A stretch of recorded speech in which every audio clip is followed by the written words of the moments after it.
Ang Johnson Chua Drug Syndicate ang nag-ooperate sa bansa base sa drug matrix na inilabas ni dating Police Colonel Eduardo Asierto. Pinamumunuan ito ng isang Chinese national na si Johnson Ko alias Johnson Chua na nakabase sa mainland China, ngunit huling nakita sa Hong Kong at Macau. Si Ko ay may mga business partners na nagmamay-ari ng Chinese warehouse sa Cagayan de Oro at General Santos City. Ang economic advisor ng Pangulo na si Michael Yang alias Dragon at ang business partner nito na si Alan Lim naman umano ang nagpa-facilitate para makapasok sa bansang illegal na droga, ngunit may shipping fee na 50,000 pesos kada kilo, kasabwat ng isang opisyal ng Bureau of Customs. Katunayan, si Alan Lim ang operator ng sinalakay na Cavite Clandestine Lab kung saan ito nakasuhan ngunit nakalaya dahil sa teknikalidad sa kaso. Si Michael Yang naman ang nagbigay ng shipping requirements para makapasok sa bansa ang mga drogang natagpuan sa Cagayan de Oro warehouse, maging sa Dumoy Davao Clandestine Laboratory at Bunawan Davao Clandestine Laboratory na sinalakay ng mga otoridad noong December 2004. Isang Alan C. ang sinasabing operations manager ng Dumoy Davao Clandestine Laboratory. Ang mga nasabing illegal na droga ay mula umano kay Johnson Ko alias Johnson Chua. Ang intel report na ito na umano'y ibinigay ni Asierto sa Pangulo kay dating Chief PNP Ronald Bato de la Rosa, PNP Chief General Oscar Albayalde at PIDEA Director General Aaron Aquino na aniyay hindi inaksyonan. Ngunit nanindigan si PNP Chief General Oscar Albayalde na wala siyang natatanggap na intel report galing kay Asierto at wala ring itinurn over sa kanya si General Bato de la Rosa. Ako po si Police Colonel Eduardo Padron Asierto, isang pulis na nagserbisyo ng mahaba at tapat para tulungan ng masawata ang illegal na droga sa ating bansa. Matagal akong naging drug enforcement operative at natalaga ako bilang Deputy Director ng PNP Anti-Illegal Drug Group at PNP Drug Enforcement Group. Ako din po ang parehong Police Colonel Asierto na matagal nang ipinapahanap at pinapapatay ni Pangulong Duterte sa militar at sa kapwa ko pulis dahil lamang sa inimbestigahan ko ang ilang taong malalapit pala sa kanya at kay Senator Bongo. Ako po at ang kasamahan kong si Police Captain Lito Perote ang nakadiskubre sa mga illegal na aktibidad at gumawa ng report tungkol kay Michael Yang at Alan Lim, mga personalidad sa illegal na droga na laging nakikita nakasama ni Pangulong Duterte at ni Senator Bongo.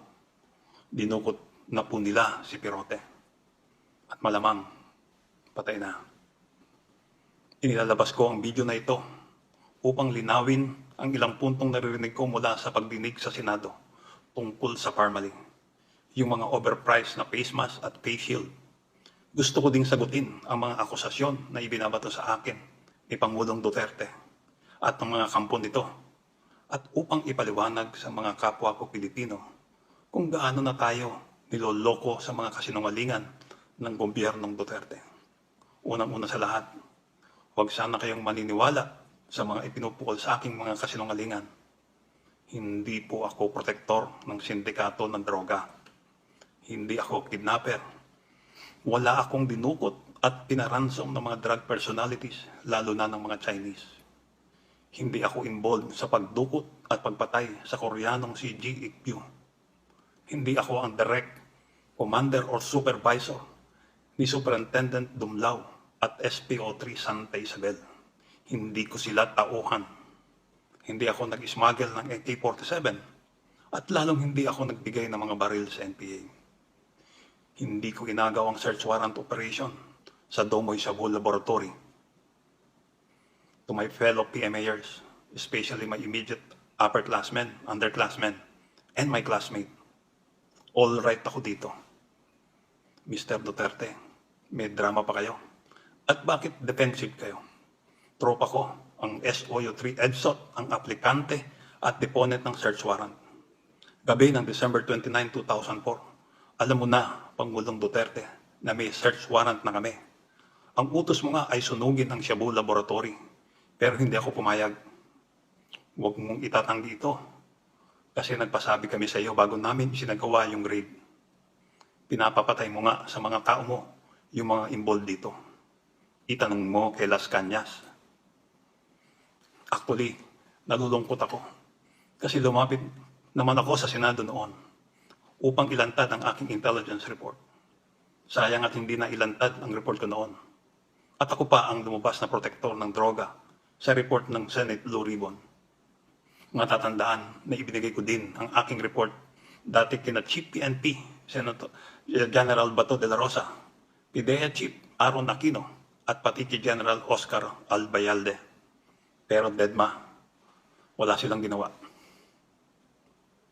Binigyan ko din direkta ng kopya ng aking report ang isang grupo ng senior Malacanang officials. Ang tanong, bakit hindi inaksyonan ang aking report? Bakit imbis na imbestigahan ang aking mga sinasabi, ako ang idiniin ninyo? Inutos pa ni Duterte na patayin ako. Kung hindi tinago ang report ko kay Michael Yang at Alan Lim, hindi nangyari ang korupsyon ng Parmali. Walang nanakaw na pera ng bayan. Hindi nalagay sa panganib ang buhay ng mga healthcare workers natin dahil sa delayed, substandard o expired na face mask at face shield. Baka hindi sana maraming namatay na Pilipino. Napakaswerte nila Michael Yang at Alan Lim. Hindi nila kailangang idepensa ang sarili nila kasi si Atty. Duterte at mga alipores niya ang abogado at tagapagtanggol nila. Wala po akong planong magtago o tumakas o hindi panindigan ang aking intelligence report. 3 beses po akong umattend sa Senate Blue Ribbon hearing. Nung una, may catheter pa ako noon. Yung pangalawa, late afternoon o sa gabi yun, sa loob ng opisina ni Senator Gordon sa Blue Ribbon, kasama ang aking abogado na si Atty. Rafael Calinisan. Ibinigay ko kay Senator Gordon ang report tungkol kay Michael Yang at Alan Lim. May mga stenographer doon at napakaraming abogado at staff ni Senator Gordon. May hearing na nangyari doon. Nag-oath ako doon. May minutes pa yung hearing na yon. Yung pangatlo, scheduled Blue Ribbon hearing na last kong naatinan noon. Subalit hindi na ako tinanong ni Senator Gordon sa hearing na yon tungkol sa aking report.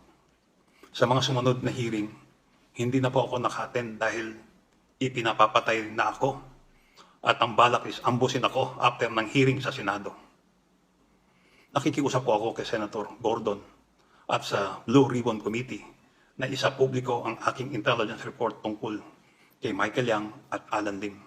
Pati yung mga picture na ibinigay ko sa inyo, isa publiko nyo na din po. Pati yung transcript nung hearing nung inabot ko kay Senator Gordon ang intelligence report kina Michael Yang at Alan Lim.